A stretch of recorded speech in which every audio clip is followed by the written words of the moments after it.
Are we live now? Okay. Hi, good morning, everybody. This is the third day of ICS. Thanks for joining. We have excellent panel this morning.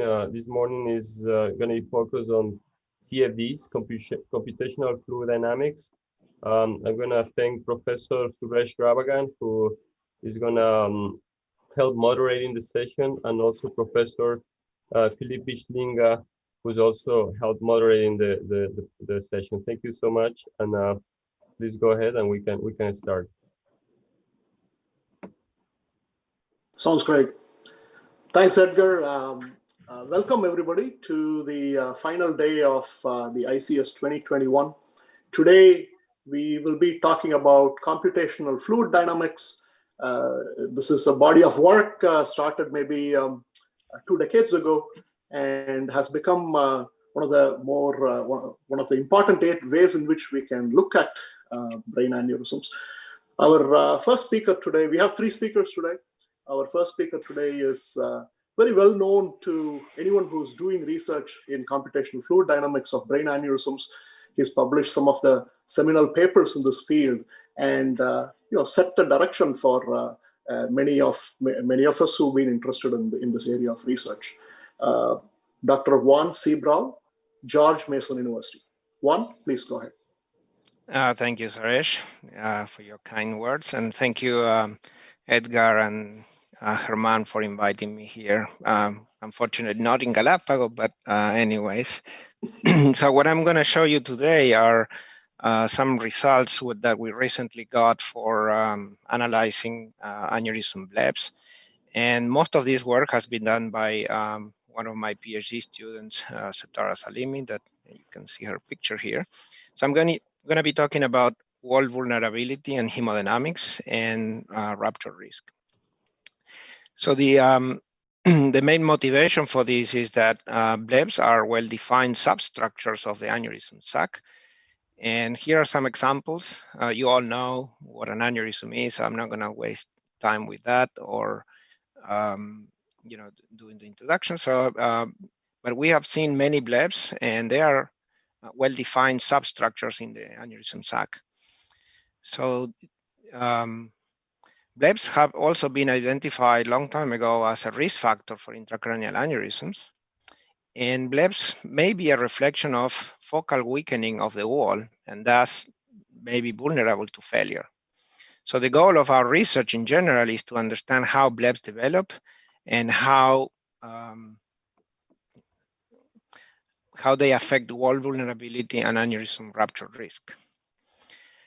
So what we did, what I'm going to show you here are the result of 3 different studies. The first one deals with the prevalence of blebs. So the motivation of this part of the study is that the prevalence of blebs in the aneurysm population is poorly understood. So the objective was to investigate associations between bleb presence in the aneurysms with patient and clinical factors. So for this, we used a set of 199 patients with 270 intracranial aneurysms that were referred for surgical clipping at 3 hospitals: Allegheny General Hospital in Pittsburgh, UIC, so University of Illinois in Chicago, and Helsinki University Hospital in Finland. So the idea here is to compare clinical characteristics of patients with intracranial aneurysms harboring blebs, and we had 97 of those, versus intracranial aneurysms without blebs, and we had 173 of those. So first, let me show you quickly how we identify, mark, and characterize blebs. So we start with the 3D rotational angiograms. From that, we construct, in the usual way, image-based models, right? They look like this. And then we load these models into a software where you can actually go and paint or mark the regions that you think are blebs. And for doing this, we render simultaneously curvature maps. So we render the surface of the aneurysm with colors that represent positive or negative curvature. So here in this picture, you can see the blues are negative curvatures and the reds are positive curvatures. So blebs are usually structures where you have positive curvature surrounded by a ring of negative curvatures. and this is the other bleb in that aneurysm. So you can see that, with these curvature maps, you can roughly identify where is the bleb and mark it on the surface of the model. So then, once we do this, we developed previously methods for characterizing aneurysms. So in this case, what you're seeing here is that we subdivide the aneurysm into 3 regions: the body, the body is in red, the neck is in pink, and the dome or the top of the aneurysm is in yellow. And in this case, you have these 2 blebs. Once you identify these regions, we can actually go and automatically compute shape indices of these geometries. So for example, volumes, aspect ratios, and all that. So now we can use exactly the same techniques, but apply that to the blebs. So we can identify that region and we can compute, for example, the size of the bleb, the size of the neck of the bleb, the volume, the aspect ratio, etc. All the shape indices of the bleb now, right? So for each of these 2 blebs independently. So with this, we identify the blebs, we paint them, and then we characterize the geometry and the location of the bleb. You can see here that one of the blebs is located in the dome of the aneurysm, and the other is located in the body of the aneurysm. So the findings of this first study were the following. First, we tested whether there was agreement between different observers marking these blebs, and we found that identifying the number of blebs, there was 83% unanimous identification of the blebs, and on average, 94% agreement with the majority. So we had 3 blebs, 3 observers, and then we decided on whether the bleb was present or not based on the majority of those, 2 of those observers. And then we compare each observer versus the majority, and we had a 94% agreement. And also there was 88% agreement between the areas that were marked between the different observers. So pretty good, even though it's subjective, it's pretty good agreement between the different observers. Then we found that with regard to prevalence or presence of blebs, there were 36% of aneurysms in our sample had blebs. And of those with blebs, 77% had a single bleb, so not multiple blebs. So only 23% were 33%, sorry, had multiple blebs. And the distribution of blebs in the aneurysm sac, we had about 6% of the blebs near the neck, 46% at the body of the aneurysm, so on the side, and 48% at the dome of the aneurysm. But interestingly, we found associations between presence of blebs and clinical factors. In particular, we found that dental infection was associated with presence of blebs.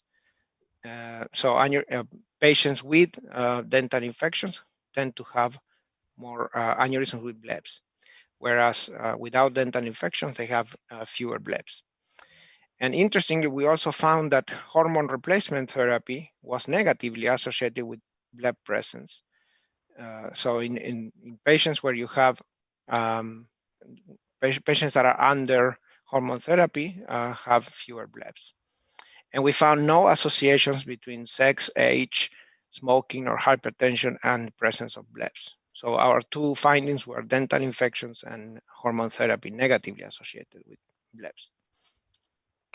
Second study we did was, so these blebs are dangerous and they may happen in patients with dental infections, but how do they develop? So the motivation for this part of the study was that the causes of bleb development are not very well understood. But we know that, or we think that the wall weakening is thought to be related to flow-induced degenerative remodeling of the wall through inflammatory processes. So we think that flow is important. And so the objective here was to investigate possible associations between bleb development and aneurysm hemodynamics. So what we did was use the same data set, so 270 aneurysms in 199 patients. But in this case, we compare the hemodynamic characteristics of aneurysms that develop blebs versus aneurysms that didn't develop blebs. But we wanted to compare the hemodynamics in the aneurysm that developed blebs, but before the bleb was formed. So to do that, we remove the bleb virtually to approximate the situation before the bleb was formed in those aneurysms. So this is how we did it. You start again with a 3D angiogram. You construct the model from that, and you identify the blebs I explained before. You can see here that bleb, positive curvature surrounded by negative curvature. So that maps helps you identify that region. So once you paint the bleb, you remove those elements from your vascular model. We close that hole, and we generate a computational mesh for analyzing the flow dynamics in this geometry. So we are approximating this geometry to be the geometry of the aneurysm before the bleb was formed.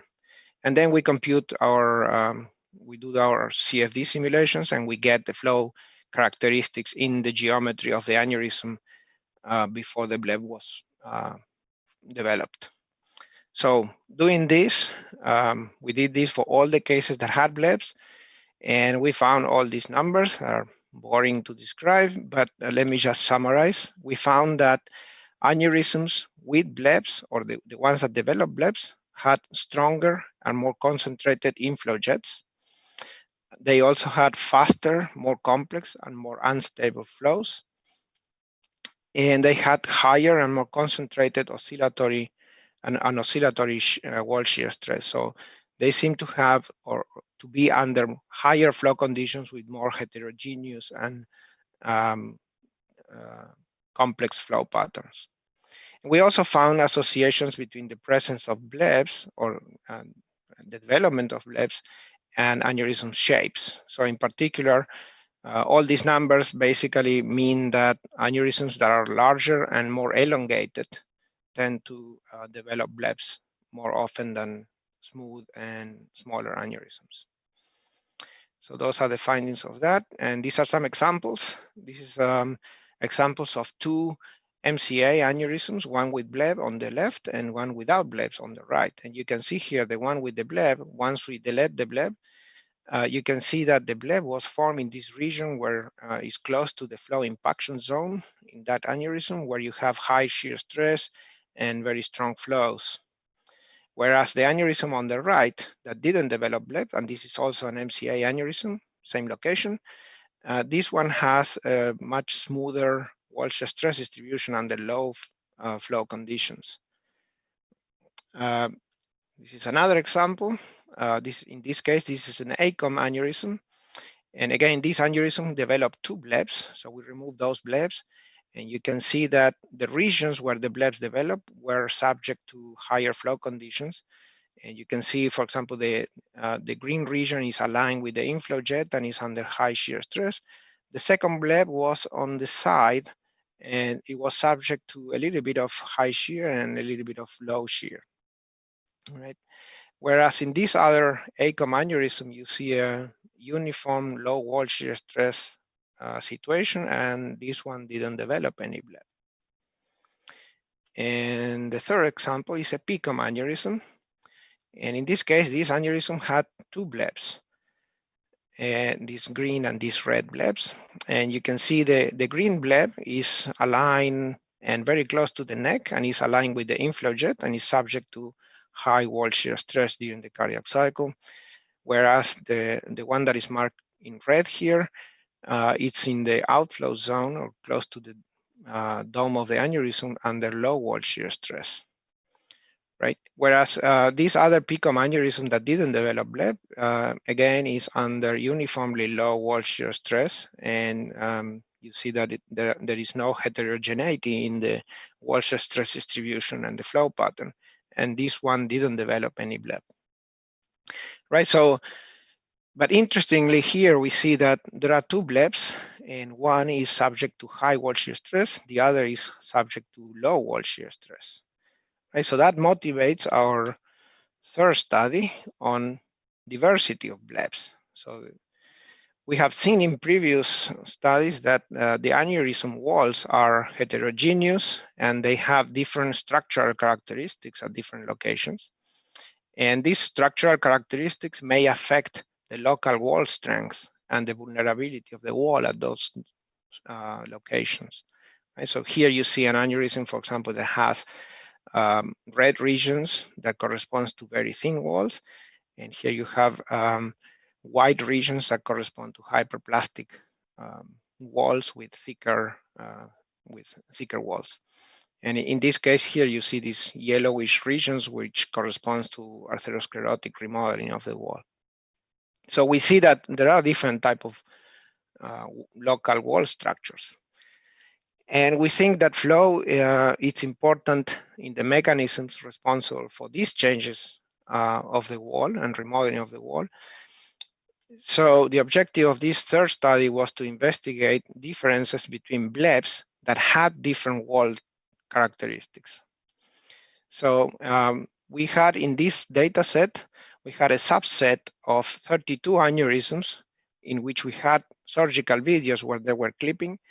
And in those, we could see 41 blebs. So we're going to compare blebs of different kinds, let's say the red and the white blebs, but only on a sample of 41 aneurysms. So for that, we're going to compare the local hemodynamics at, again, the sites of thin and atherosclerotic bleb development. So we're going to do the same as in the previous study. We remove the blebs to understand what were the flow conditions in the regions of development of those blebs of different kinds. So this is the methodology. Again, we start with the 3D rotational angiograms. We build our patient-specific model. Then we identify the blebs, in this case, two blebs, the red and the white blebs. And we identify, or we associate by looking at the videos, we say, okay, this red bleb was actually red, it was a thin wall in that part of the aneurysm, whereas the other one corresponds to a hyperplastic remodeling of the wall, right? So we have in the same aneurysm, we had one bleb that is red and thin walls, and one bleb that is hyperplastic or atherosclerotic remodeling. So what we do then is we, as I showed before, we remove those blebs, but we keep these regions. So we want to understand what are the differences in the hemodynamics in region 1 and region 2 corresponding to the locations where these blebs were generated.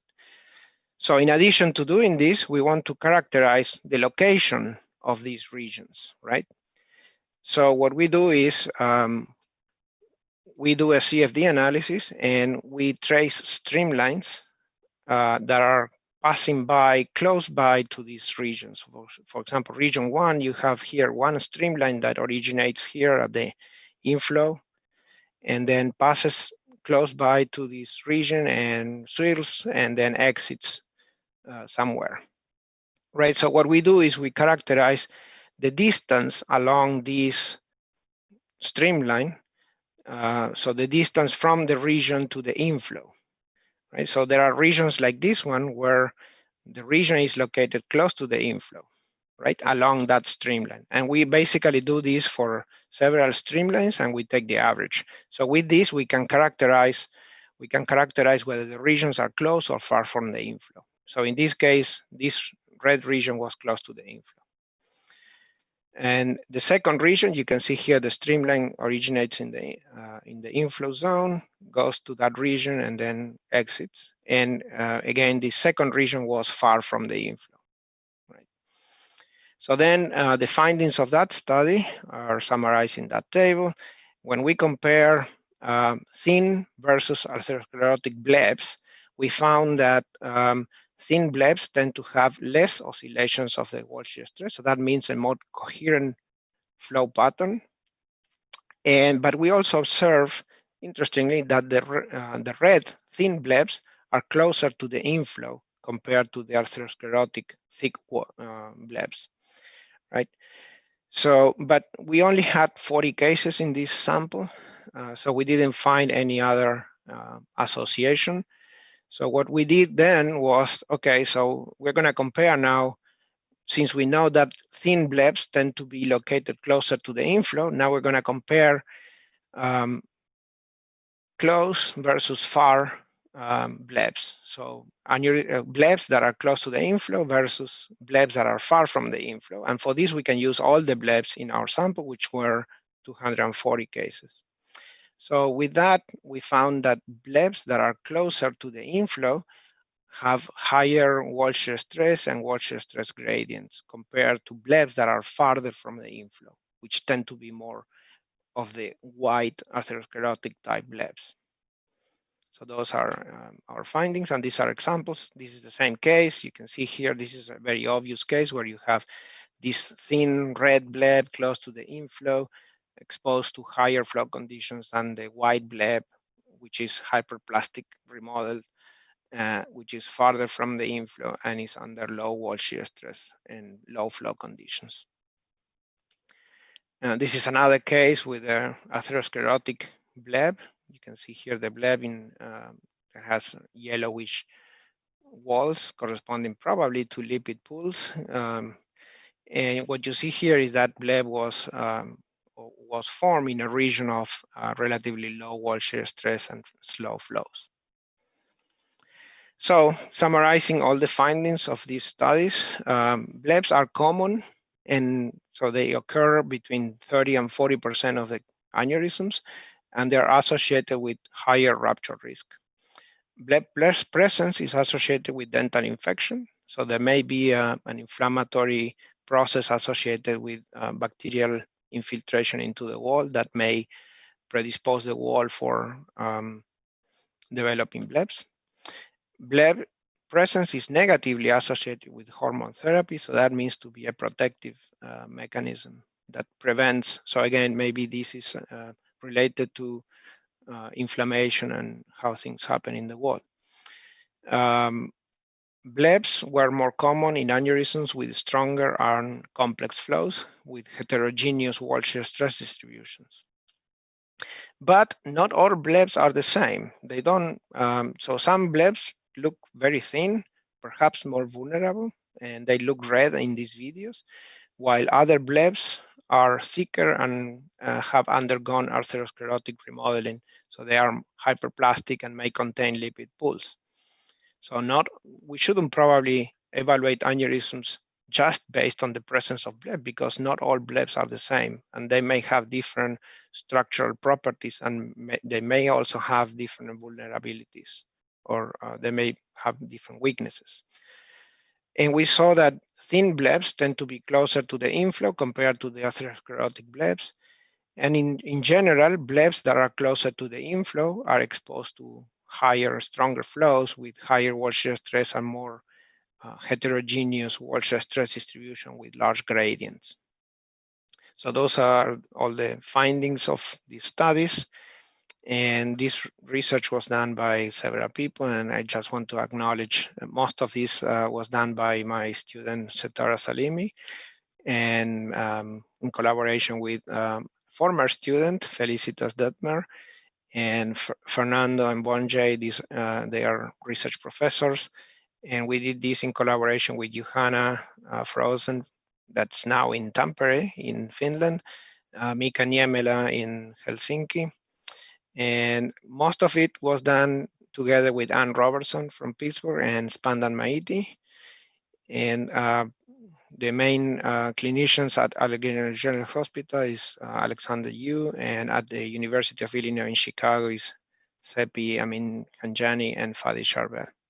And we also thank very much the NIH for funding for this project. Thank you very much, and I'll be happy to answer questions.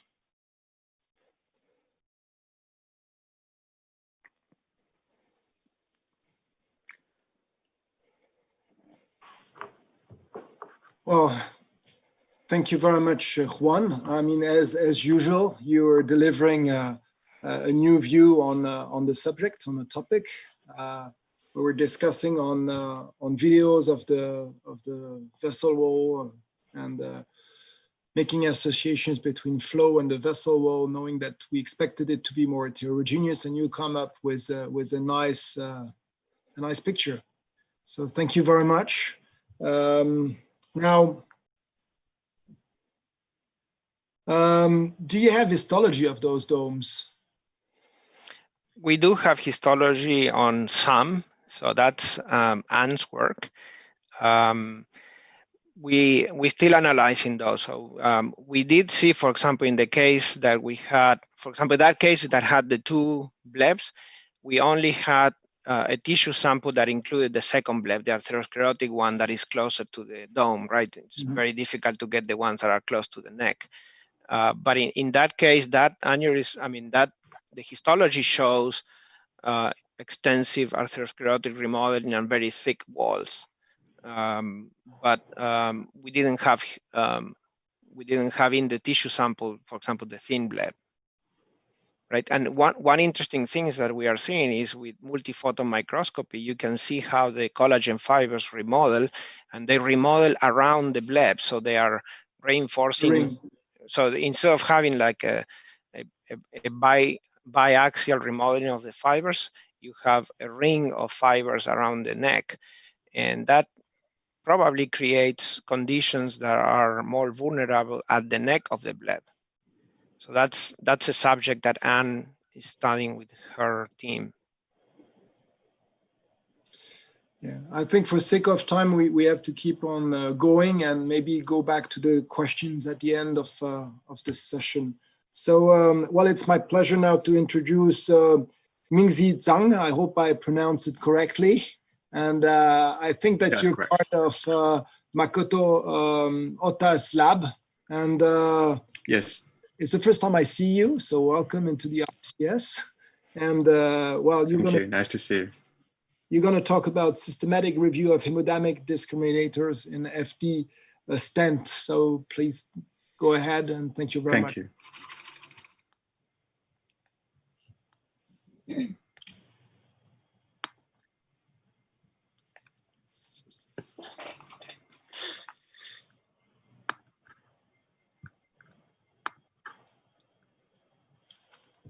Thank you, Philip, for your introduction and kind invitation. Hello, everyone. My name is Mingzi from the Institute of Fluid Science, Tohoku University.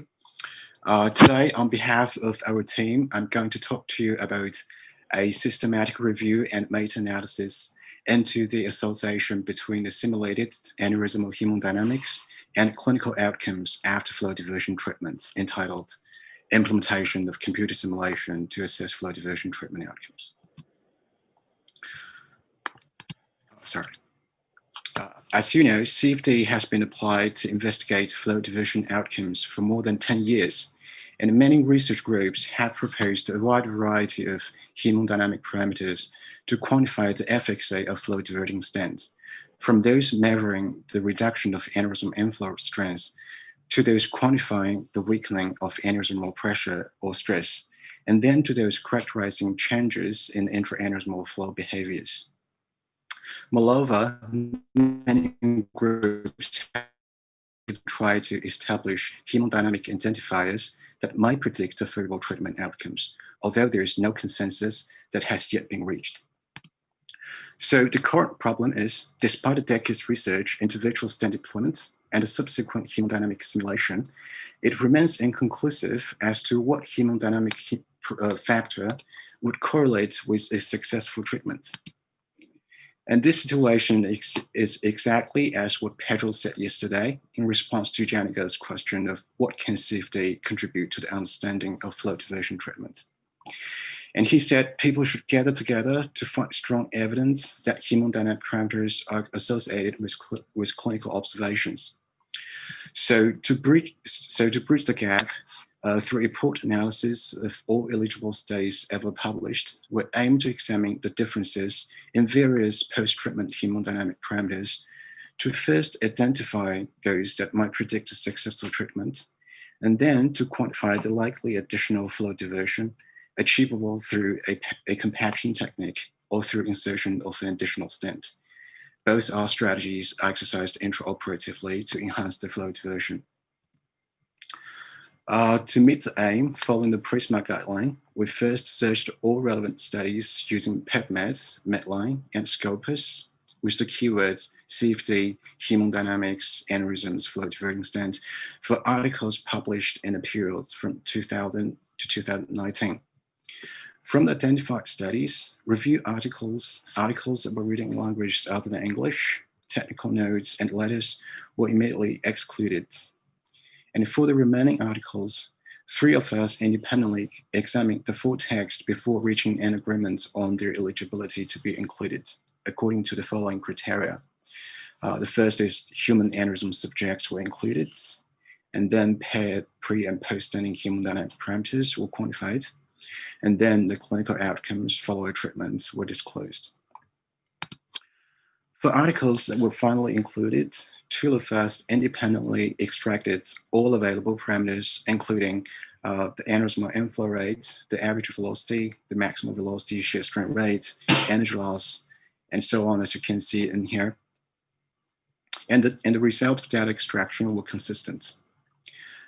Because different groups reported the parameters in different units and scales, we therefore adopted a data normalization procedure to convert all parameters in physical units to the normalized ones relative to the untreated condition to ensure between study comparison of the flow changes after stent implantation according to these equations. For a systematic comparison between successful and unsuccessful treatments, we first performed the Shapiro-Wilk test to check for normality of the continuous data, and then an independent student t-test if the data were normally distributed, or a Mann-Whitney U-test if the data were not normally distributed. And for the following meta-analysis, we first employed an Eggers test to examine the publication bias before using the Cochrane Q test to examine the between-study heterogeneity. Results of meta-analysis corresponding to the fixed effects model were reported when the heterogeneity was not statistically significant, whereas results corresponding to the random effects model were reported when the heterogeneity was statistically significant. And this slide demonstrates the literature review process. Through database search, we first identified 321 records that met the searching criteria we defined. And after duplicates were removed, 259 studies were retained. Of these studies, we further excluded 42 that were either review articles, technical notes, or letters, or were written in languages other than English, resulting in a total of 217 studies for further full text assessment. And we then carefully examined those studies and found that 179 were either with no pertinence to the current study, or with no quantitative hemodynamic parameters reported, or performed on idealized aneurysms or animals. Out of the 38 studies, we further excluded 26 for comparison between successful and unsuccessful treatments because they have no clinical outcomes disclosed. And out of 26 studies for comparison between different treatment configurations because they have no hemodynamic parameters quantified after multi-stent treatments or after compaction applied. Through this rigorous survey, we finally included 12 articles for each systematic comparison and 5 for the final meta-analysis for comparison between the successful and unsuccessful after 7 studies with aneurysm sample size less than 5 being removed. This table gives an overview of all parameters we have extracted, regardless of whether they are associated with a successful treatment or an unsuccessful one. We found that the top 5 parameters frequently reported in CFD studies on flow diversion treatments are inflow rates, intra-aneurysmal average velocity, washer stress, shear rate, and energy loss. And placement of a single flow diverter, regardless of the treatment outcome, could result in an average reduction of each of the 5 parameters to less than 50% compared to the untreated condition. As to the answer to question 1, which is if there's any difference in the post-standing hemodynamic parameters between successful and unsuccessful treatments, our systematic review had included a total of 12 published articles as listed in here, which involved a total of 149 aneurysms. And we found that the differences in aneurysmal inflow rates and energy loss between successful and unsuccessful treatments was statistically significant, in contrast to intra-aneurysmal average velocity and washer stress reduction. The mean difference in the aneurysmal inflow rates between successful and unsuccessful treatments were 21.8 percentage points, and the mean difference and energy loss reduction was 26.9. After removing 7 studies from the systematic review, which had an aneurysm sample size less than 5, we finally had 5 studies included into our meta-analysis. For the meta-analysis, we obtained results that are consistent with the systematic comparison, which is allowing the inflow rate and energy loss exhibited statistically significant differences between successful and unsuccessful treatments, respectively with the adjusted standardized mean difference being 6.1 and 5.3, in contrast to the average velocity, Walsh stress, and vortex core line length, for which differences were not statistically significant. And for the meta-analysis, we observed no substantial asymmetry in the final plots of all studies, and the ECOS test did not suggest the existence of publication bias. As to the answer to question 2, which is how much additional flow diversion can be achieved through stent compaction or insertion of a second stent, we respectively included 5 and 7 studies into our analysis. Our systematic comparison suggests that compacting a flow diverting stent during the deployment procedure can effectively decrease the aneurysm inflow rate and average velocity, respectively by 16 and 23 percentage points. And the turnover time can be increased by 58 percentage points, although its change was found to be not statistically significant after stent compaction compared to standard deployment. Similar to stent compaction, deployment of an additional stent decreased the aneurysm inflow rate, average velocity, and Walsh stress, respectively by 14, 17, and 27 percentage points.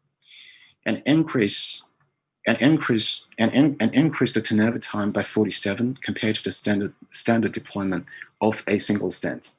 But the change in turnover time attributable to a second stent was found to be statistically significant, which is in contrast to the deployment of a single stent with a compaction technique applied. So to conclude this work, our study is the first systematic review to date into the association between simulated aneurysmal hemodynamics and clinical outcomes after flow diversion treatment, which covers the widest possible range of published articles.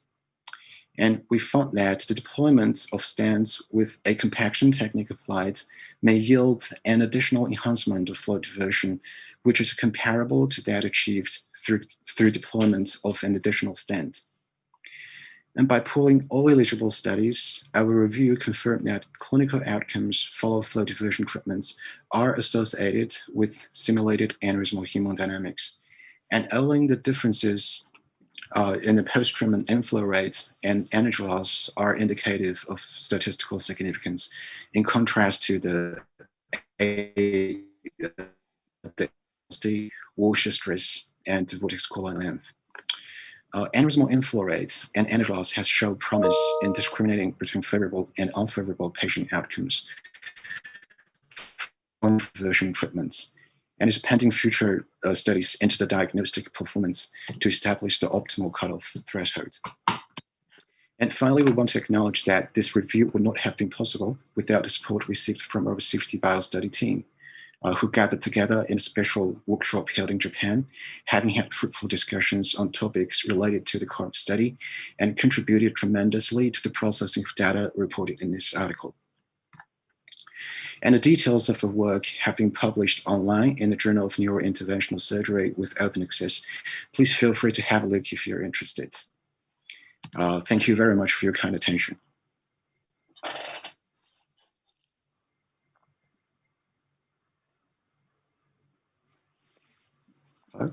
Thank you very much again. Sounds great.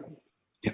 I want to congratulate for the great review you did. You followed all the recommendations that are nowadays Pedro. free, and you did a great statistical work. And Thanks. yeah, thank you very much. And I think the Thank message is very sound. Suresh, maybe your turn to. Sounds good. Thanks, Felipe. So let's head to the next speaker. Of course, any questions for Dr. Zhang, hold on to those. We can discuss it during the discussion section that's going to come right after this. The next speaker is Dr. Takanobu Yagi from Waseda University. Dr. Yagi, please go ahead. Yes, you hear me? Yes. Okay, let me start. My presentation title is about a systematic review of hemodynamic discriminators for ruptured intracranial aneurysm. My name is Yagi from Waseda University in Japan. Okay. Let me summarize about the three systematic reviews that which is available by the end of 2018. I found that three reviews, systematic reviews, and I made a one-page summary on this slide. And first systematic reviews available from these authors, and the second one is this one, and third one is this one. And these two systematic review did a pooled analysis, and they extracted the raw data, such as the mean Walsh stress, and compared between the groups. And this study developed a method of ranking of a hemodynamic index, and the first one, third one, such as the ranking. And the blue colors, right, this one, and this one, and this one is about the low flow indices. And the red one is at the high flow indices, and the black bold letters about the OSI. And as you see that those two systematic reviews is common in that low flow indices that are more associable with the rupture status. And out of this systematic reviews that Walsh stress is ranked third, fourth, low flow indices ranked third, fourth, and sixth. So this ranking flow indices is not more superior to the shape indices like aspect ratio and aneurysm size. And out of this type of review and this type of review, and maximum Walsh stress is somewhat different outcomes depending on the data extraction. So I like to more deep sciences about the hemodynamic indices out of this presentation, which means that not only for the association, we like to more broad understanding for the variability, which is about the quantification of indices between groups, and also the diagnosability, which is about the area under curve. Okay. So this study is already available from a Japanese English journal, which is not linked with the PubMed, unfortunately. You can search the Google search and type this title, and you can get, I think, free of charge. Okay. So what we did that we gathered the journals out of this search word. I don't talk the details of this word, and we identified about 600 studies out of PubMed, and we put the eligibility, some rupture point unknown, or the studies with less than 30 aneurysms we excluded. And also we excluded the location-specific analysis because that we just fear, we are afraid that the location-specific nature might affect our result. So we exclude location-specific, totally mixed. Anterior and posterior circulation is totally mixed. And we also accepted the serial study from the same laboratory, which is obviously from the Professor Several's laboratory, and we accepted that because of the bunch of material they publish, and which is very nice to study. So we eventually included 13 studies in this review. And the data extraction, we extracted the shape indices, size aspect ratio, and flow indices, Walsh stress, normalized Walsh stress, oscillatory index, and Walsh area. We extracted the mean data and the type of association, area under curve, and we summarized those results into the associability, variability, and diagnosability. Associability is graphically visualized, and which I later show. And the variability means that a coefficient of variation between groups, which means that a standard deviation divided by the mean value. And the diagnosability is about the area under curve.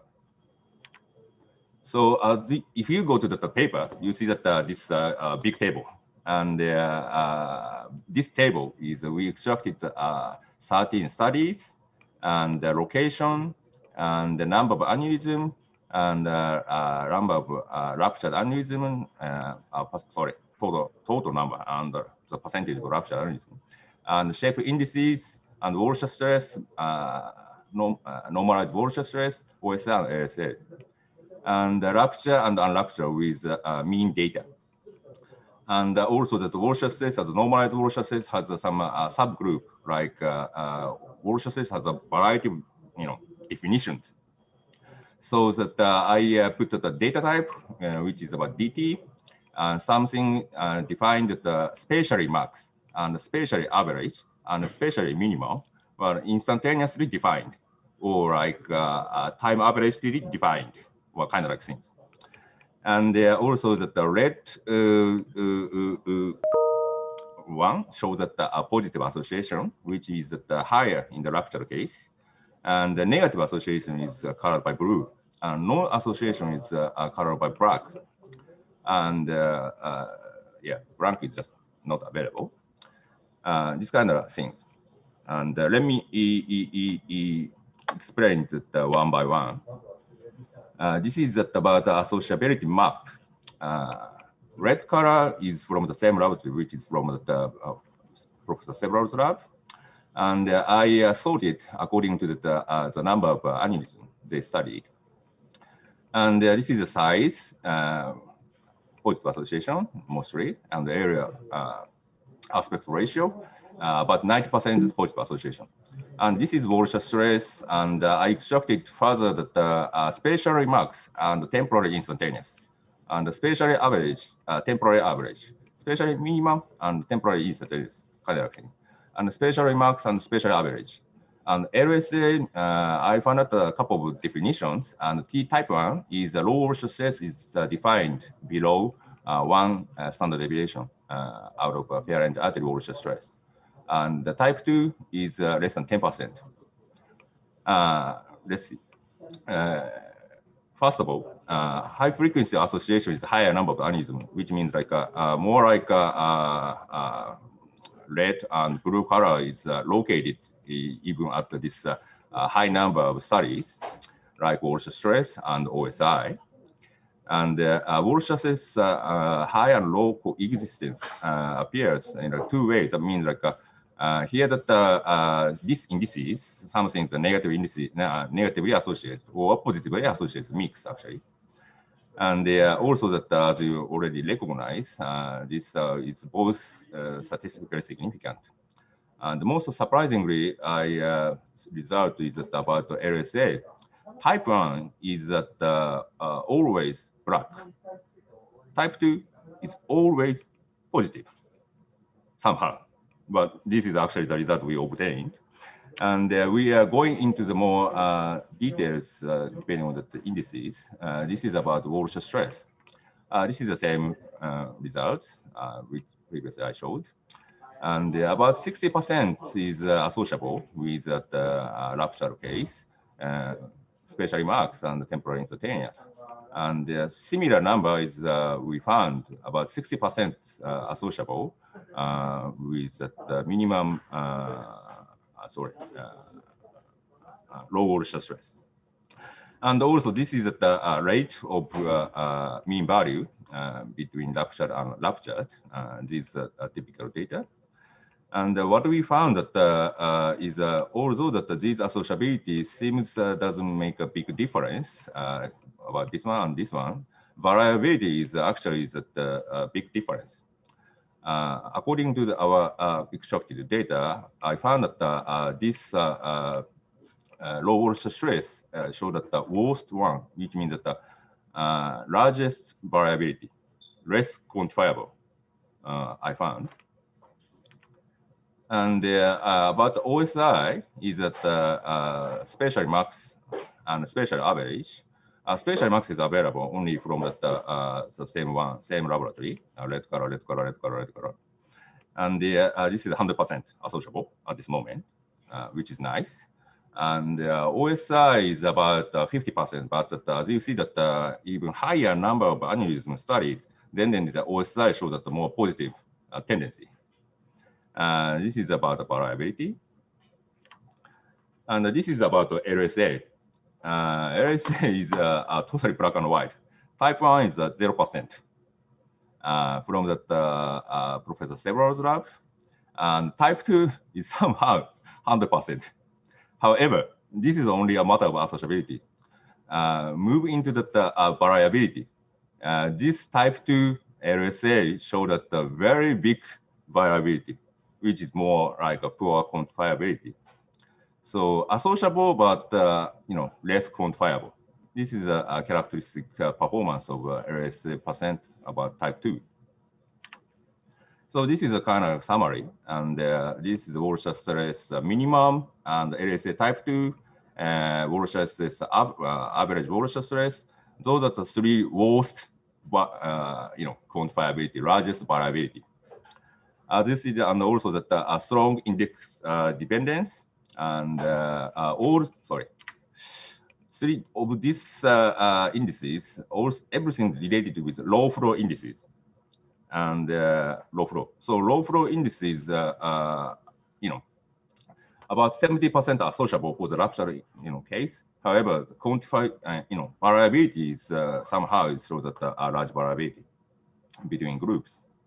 And also the normalization. Normalization actually is, I found that this largest study showed that positive associations for average Walsh stress. However, when we take the normalized Walsh stress, association type is changed, positive to negative. So that the type of association means what? And we need to, some sort of caution for their interpretation that we found. So this is a summary of each indices. I classified the type into three types: zone 1, zone 2, and zone 3. And this type of indices, moderate or good associability, and moderate or good quantifiability. And this one, Z2, is a good associability, but poor quantifiability. And Z3 is a poor associability, and whatever the result is for quantifiability. So that there are obviously that the index dependent nature, and we cannot talk about this performance of indices out of only associability. We need to take into account of some other factors such as quantifiability and things like this in order to evaluate the performance of these indices. And this is the second last slide about the area under curve. Unfortunately, few studies reported the diagnosability of flow indices. I found that only 4 out of 13 studies. This is the 4 studies: aneurysm size, aneurysm number, and size and aspect ratio. And when we compare the size and aspect ratio's area under curve is always higher, 0.85, 0.92, 0.63, 0.84, and those value is at from flow indices. So let's compare the shape and flow. This is 0.85, this is 0.86, which is maximum out of flow indices. So we can say that more or less the shape and flow is similar. Out of this study, shape indices superior, good, better. And this study says that flow indices are better. And the final study is similar. So at least we can say that needs something more effort to establish better flow indices to shape indices. So this is my last slide. I summarized my thought. This is not actually my scientific result. Actually, this is my thought. When we studied this project, we found out that a lot of uncertainties, which is surprisingly emerged at the very beginning, such as naming flow indices, like same name but same name but a different definition.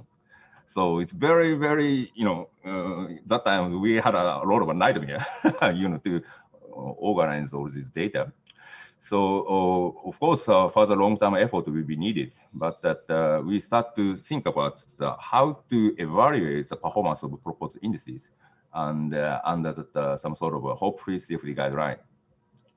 And also that I actually personally feel like still unable to reach a point. We found out a promising flow indices to discriminate the rupture status. So we better think about the reorganized way of approaching this subject. At this moment, flow indices is more like a statistically or flow dynamically, the things are not linked to the actual phenomena, such as pathology. And we know that the high voltage chassis, low voltage chassis, high OSI don't coincide in space because of the, we picked up that the different flow patterns. So this means what? And 3 different pathways into the rupture, or 3 different timing depending on the shape change, or what about the dependence? We couldn't say anything about this. And in order to advance the performance of these indices, we need more deeper understanding about the flow indices. That's my thought. And last, my thought is about LSA. 1 SD or 10%, those values are predetermined, not optimized yet. So we can still some room to more optimize to better diagnosability of flow from indices. Okay, this is my final slide, and thank you for your attention. Thank you. Thank you, Dr. Yagi.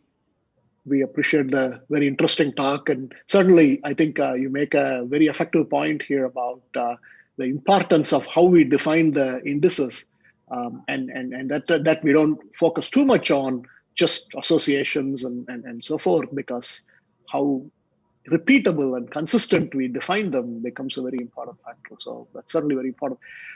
Well, we have a lot to discuss, 3 excellent talks today. So please, audience, please go ahead and post your questions. You can post your questions to the chat window on YouTube, and once you post it, we will read out those questions to the speakers, and we can all weigh in on these things. Okay, so why don't we start with the first question here. The first question is by SMMS. Flow diverter simulation takes a lot of time and efforts. Do you think you can do a large clinical study incorporating flow diverter of CFD simulation? I presume the question could be answered by at least the first 2 speakers, if not any of the 3 speakers. Any of the speakers, would you like to hazard a response to that?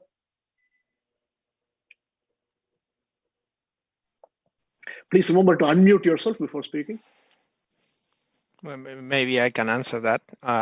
Yeah, we could do large clinical studies. Yeah, it takes time, but one simulation may take a day or so, depending on how you do the simulations, right?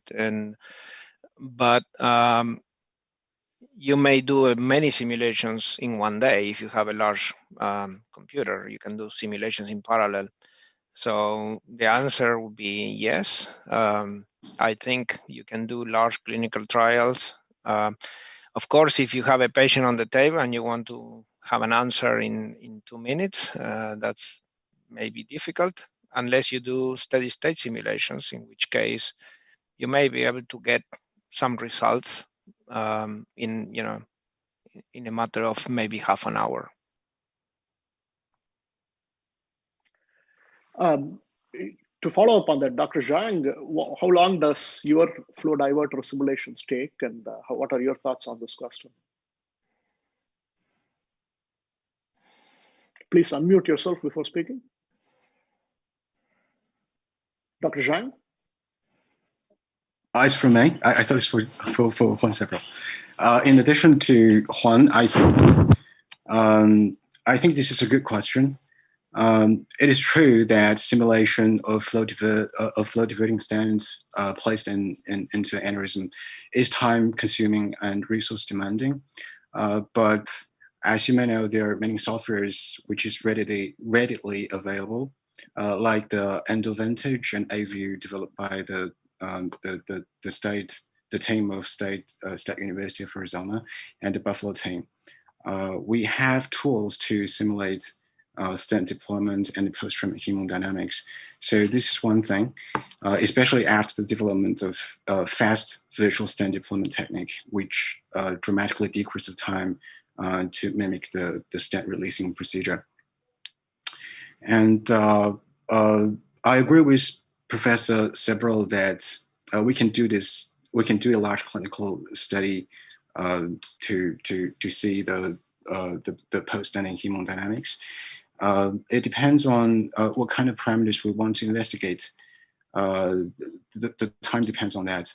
If we only need to investigate energy loss or the inflow rate, maybe a steady-state flow simulation could resolve the problem. So the simulation might be decreased compared to a transient simulation. But to conclude, we have no shortcut to find the clinical relevance of CFD parameters, whether they're associated with favorable treatment outcomes or unfavorable treatment outcome. We have to do this clinical trial. We have no bypass to. Sounds good. Sounds good. Well, thanks for that response. Felipe, why don't we take turns reading out the questions to the speakers? Would you like to go next? Yeah, well, maybe before I have a question regarding the study. For me, one of the big issues, and maybe Juan or Zhang, you can address that, is that for me, all the CFD studies so far, I trust, are done on 3D angiograms. And in clinics, we're taking our decisions mainly on MRs or CTAs. And I wanted to know what are the advances in doing CFDs and how much you trust CFDs that are done on non-3D angiograms data.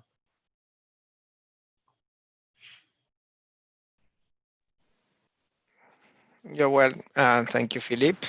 By the way, it's nice to be here in the Galapagos. Yeah, I think we can do simulations, of course, from any of the modalities. How reliable they are, you're right. They depend on the imaging quality. And by the way, some of the 3D rotational angiograms sometimes are not very good quality either, right? And so you need to be able to resolve, the neck of the aneurysm and the surrounding vessels.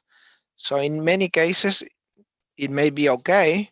In some cases, it may be difficult, right? If the aneurysm is close to the bone or some other structures that are interfering, or if you have, aneurysm with very tiny necks and your imaging is not resolving that. So I don't, to answer your question, I don't know. I don't trust the simulations from any modality, but but it really depends on the quality of the images. So you may have very good CTAs, or you may have very good MRAs, and you may also have bad 3D rotational angiograms. So it depends not on, I think it doesn't depend on the modality, it depends mostly on the quality of the image. If you get very high resolution and isotropic voxels, then the models are much more reliable.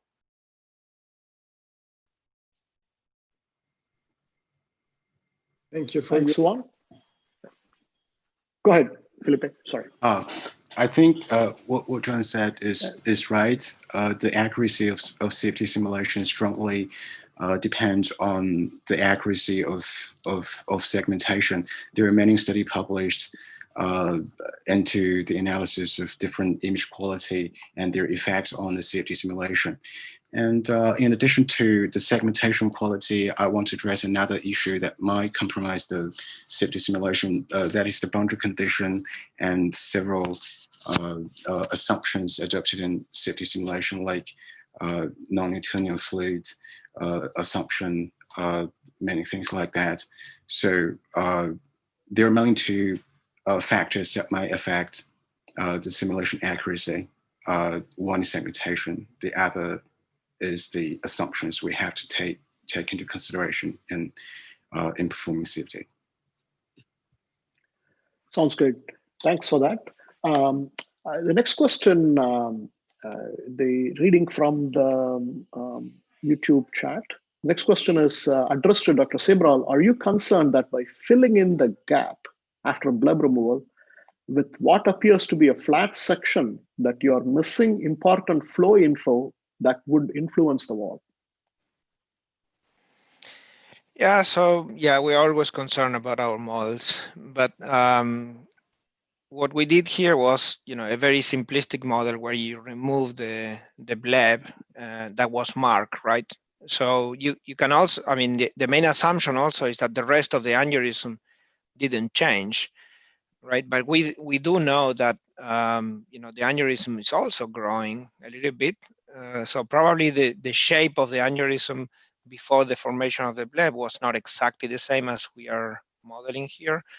But still, what we want to point out is that, for example, these blebs are located in regions where you expect the inflow jet to be influencing that region. So, so yeah, if you want, if you want the right numbers, I don't think we can give you those, but the general characteristics of the flow, I think, are reasonable in the sense that some blebs are located close to the inflow and aligned with the inflow jet, so they are under higher wall shear stress and higher flow conditions than some other blebs that originate in the dome, where you expect to have more slow and low wall shear stress regions. So yeah, the details are concerning always, but I think the general characteristics are fine. Sounds good. So to continue, Juan, you did a nice work on the blebs, but there are wall hyperplasia that actually can be seen through indentations or through negative curvatures. So there are negative curvatures around the blebs, but there are negative curvatures in other areas which are due to hyperplasia of the wall. Are you, or did you already start working on that? I'm sure. Yeah, well, in this particular study, we just concentrated on the blebs because those are structures that are easy to recognize and are also easy to, if you see them in the video, you don't need to be very precise at marking the region, because if bleb is red or white. I haven't seen any bleb that is half red, half white, and you have to be very precise at what you mark, right? So blebs is a nice thing because it's a very distinct structure that you can say is red or is white, right? Hyperplastic or very thin. So so that eliminates a little bit of the confounding where you have in the rest of the aneurysm that you may have very heterogeneous walls. And maybe I can also make a comment about Dr. Yagi's talk, which was very nice, by the way. And so you mentioned that we found in our study, we reported wall shear stress, high wall shear stress, and maximum wall shear stress associated positively with rupture, and we reported also normalized wall shear stress associated negatively with rupture. And I don't think there is a contradiction there. I think what's happening is that related to what I'm talking about here, the worst aneurysms are the ones that have a region of highly concentrated wall shear stress in a small region where you have high shear, and then you have a large region of the aneurysm under low wall shear stress. So very heterogeneous wall shear stress distribution.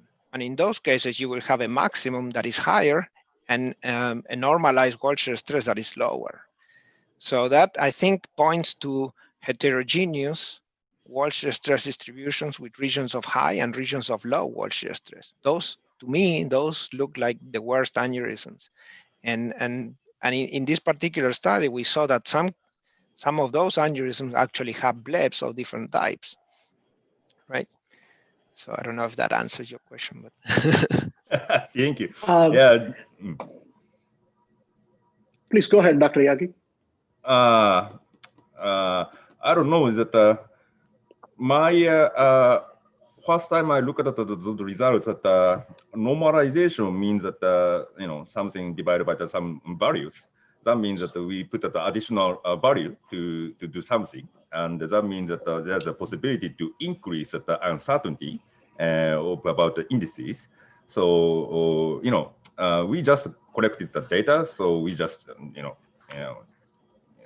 just imagine something, but we couldn't say that the direct result for that. But normalization means that two meaning, like if effectively worked, that means that we can normalize.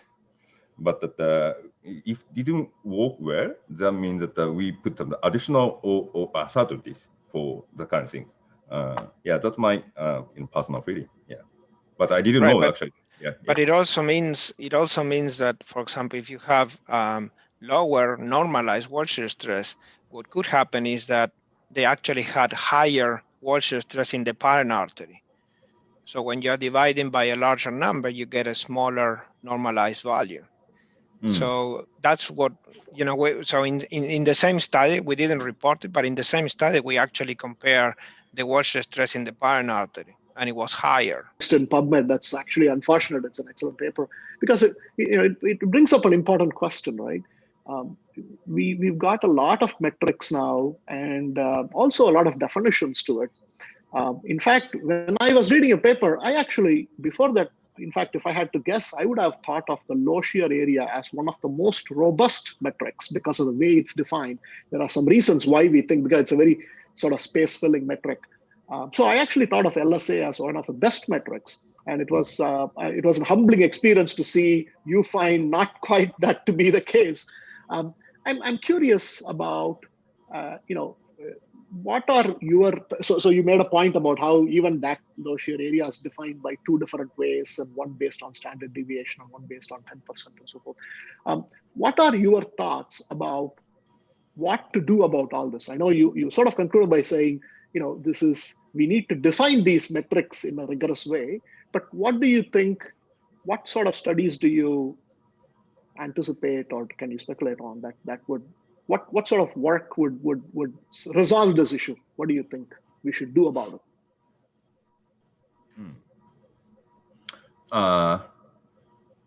Something very quick and very one way is, making things better is that we should make some sort of some short message about the rule of naming indices and a rule for abbreviated indices. Without that, is that heaps of data, but it's very hard to track. It's nightmare, I found out. So a very short message will, something make it much better, I think. And we see it, something like this. And at least I can say that sort of that guideline type of things will be necessary and will be helpful. Sounds good. Thank you. Felipe, go ahead. Should we continue with the questions? Other questions to Professor Yagi. What would be the gold standard in validating the indexes? I think it goes maybe a little bit along what you just started. Maybe the first recommendation is to know to what we should compare. You're asking me that how to validate the indices. Validate. Yeah, what should be the gold standard? I think that's an open issue we have for quite a while, and this question rises every meeting. What's the gold standard?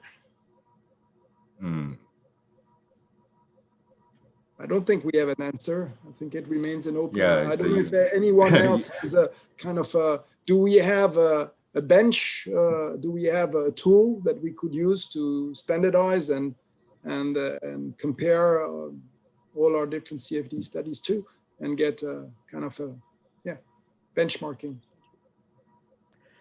The next question comes from Mehdi Najafi.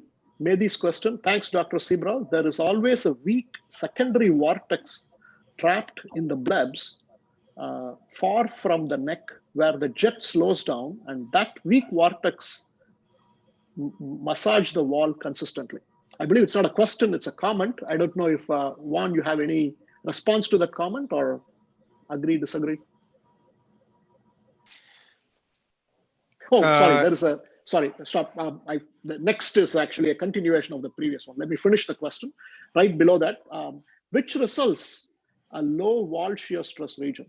So here's the question. Isn't that the reason why those blebs have thin walls and more susceptible to break and initiate rupture? Okay, so what we saw in this study was that the thin blebs tend to be closer to the inflow, whereas the thick blebs, the atherosclerotic remodel blebs, are farther from the inflow and in the region that you're mentioning here, where you have lower flow conditions. And again, remember that in these simulations, we were removing the blebs, so we were trying of investigating what were the flow conditions before the blebs form. Right, so we, but yeah, once the bleb forms, the wall shear stress in the bleb itself diminishes, you know, but some blebs evolve into thin walls, and some actually thicken their wall. Right, so it's not obvious that low flow conditions tend to thin the wall. It's actually the opposite. They tend to induce atherosclerotic and hyperplastic remodeling of the wall, and they end up with thick atherosclerotic walls. Whether that's more dangerous than the thin red blebs, we still don't know. And we actually think that the most dangerous part is not the dome of the bleb, but the transition region where you have when you transition from the aneurysm into the bleb. So it's the neck of the bleb that is more vulnerable, because the cells there don't know how to remodel the collagen fibers, and they don't reinforce the wall properly. Sounds good. I think this will be the surgeon's experience. Is actually, if you manipulate an aneurysm, the most dangerous is actually not the tip of the bleb, which we push on, and we don't really see ruptures when we push on, but it's more kind of the transition where you have the negative curvature, where you actually see something happening and suddenly it bursts. So we know also that usually when you have heterogeneity in the wall consistency, when there's some yellow and some white and some red, it's usually at the transition between the yellow and the red that you have something that's going to be dangerous. So there are also differences in the wall, the vessel wall, I would say rigidity. And those are places where you have the physical aspects in the wall, which we don't consider when we do CFD, which enter into action. And I actually have another question for Juan. You were saying that 6% of the blebs are close to the neck. There is something here which might be an issue, is that close to the neck, you sometimes also have infundibula or very small vessels that might mimic blebs and are not blebs. How did you manage to make the difference? Yeah, so yeah, you're right. I don't know. For example, the one that I showed that had this bleb close to the neck, that was a PICOM aneurysm, and the PICOM artery was actually located somewhere else. So for sure, that one is not the PICOM. Maybe some other small vessel that we don't see, but I mean, we don't know, right? That we are basing all the analysis on what we see in the 3D angiogram. So we don't know whether those are origins of vessels that are very thin and we don't know them. Are you taking into account the position on the, for example, we know that there are lots of perforators on the upper and posterior wall of the ACOM, and there are places where we know we are more susceptible to have perforators than other. Are you taking that into account? No, we're not. That would be nice to do, but we don't see the perforators. I mean, so we could speculate whether these are true blebs or infundibula, but we don't know. We don't have any information about those. I mean, we could confirm some of these in the videos, right? In the videos, you don't see, for example, in that case that I showed, there was not, the red bleb was not an infundibulus, it was a true bleb. But we don't have videos for every case.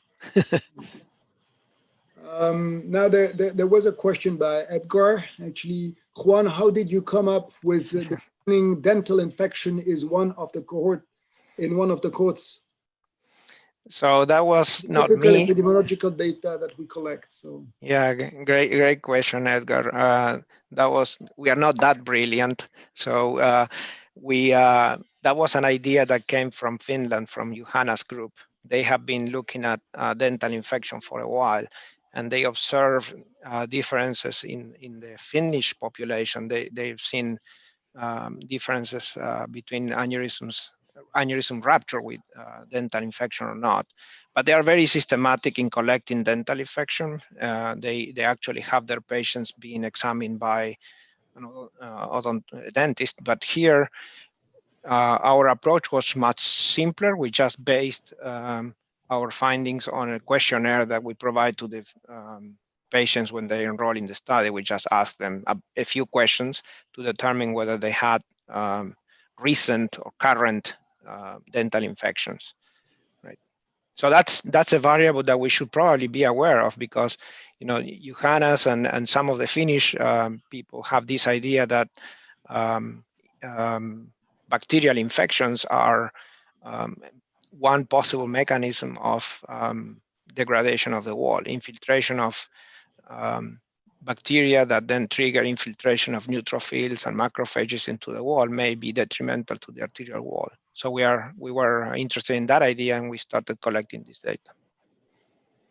this was one of the reasons I was asking you if you have histology, and I would be interested to know if you have bacterial DNA mapping, because we'd like to know if this bacteria do actually average all over the aneurysm and have a diffuse process, or if there is a more localized process and there is accumulation in the dome of the bleb. Yeah, so that's actually the focus of our next studies. So we're going to start collecting more data about this based on these initial results. And we're going to look at saliva samples for the patients to see what bacteria are present in the oral cavity. So yeah, next year. Sounds great. The next question is from Dr. Carlos Blais from Argentina.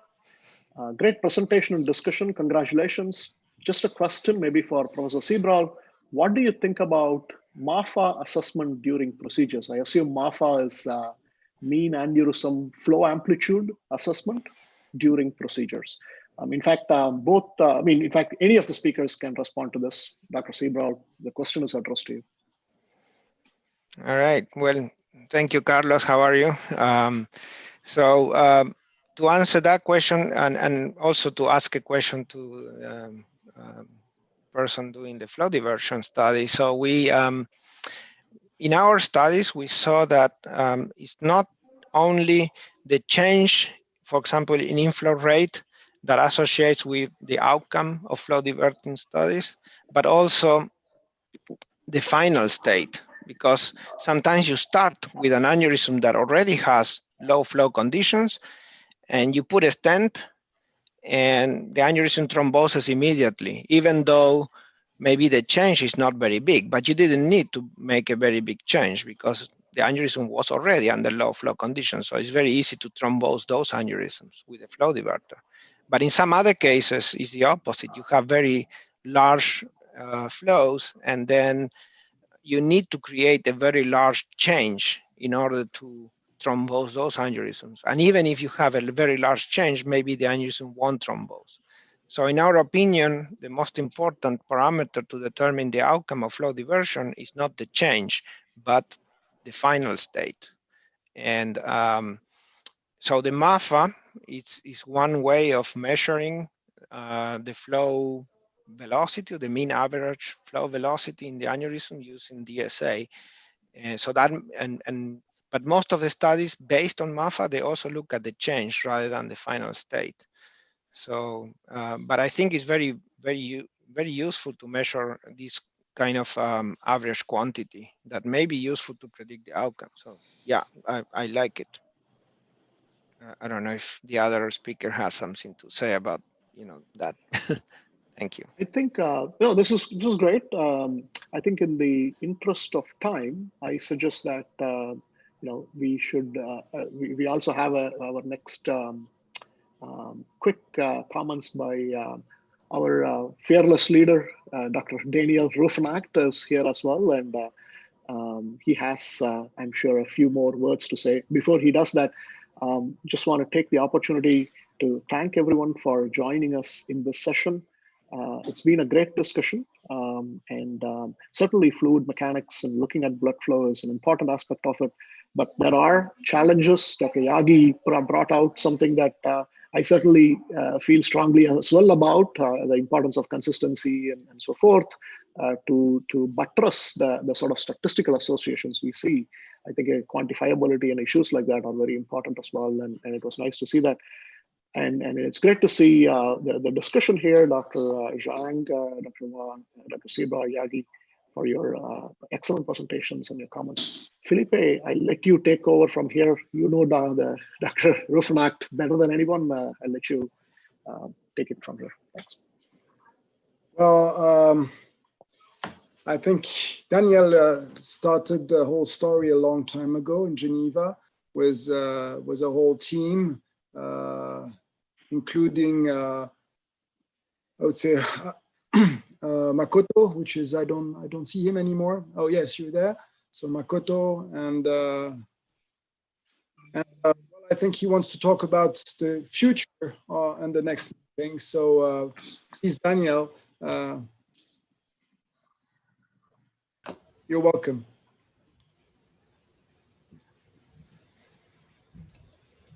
I see now two Daniels, one with a mic, the other one without.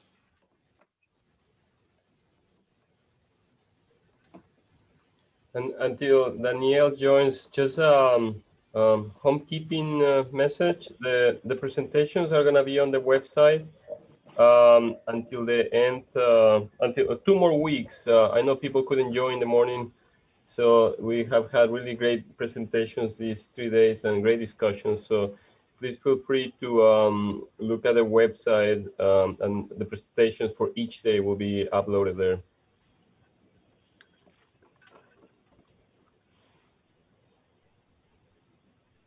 Do you hear me? Yes, we hear you. Okay. Okay. I'm sorry. You did a great job. I could follow some of your talks. You have answered questions now, or some remarks now. But I want to thank you to everybody to be here. And I am sorry, the only one here in Galapagos is Juan Sebral. So it's it's a good to see you there. It was a very nice job from Edgar, putting everything together from Iowa. I think the meeting was very good. Hopefully we can meet next time personally, but I think it's going to last long, this problem.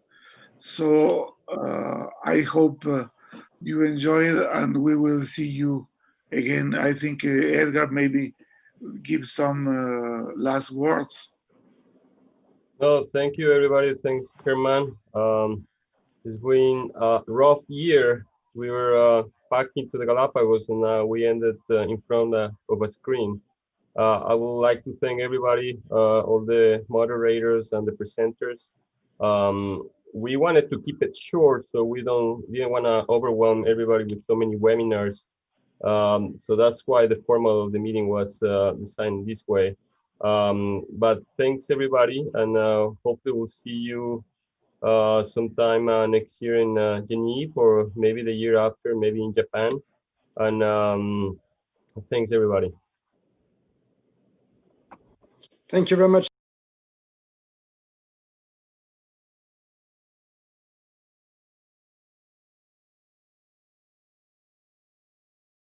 We learn, and it's nice to see the faces again, and hopefully we're soon going to be able to have some beers together. That's the most important thing, right? I have had beers and wines with all of you, so that's nice.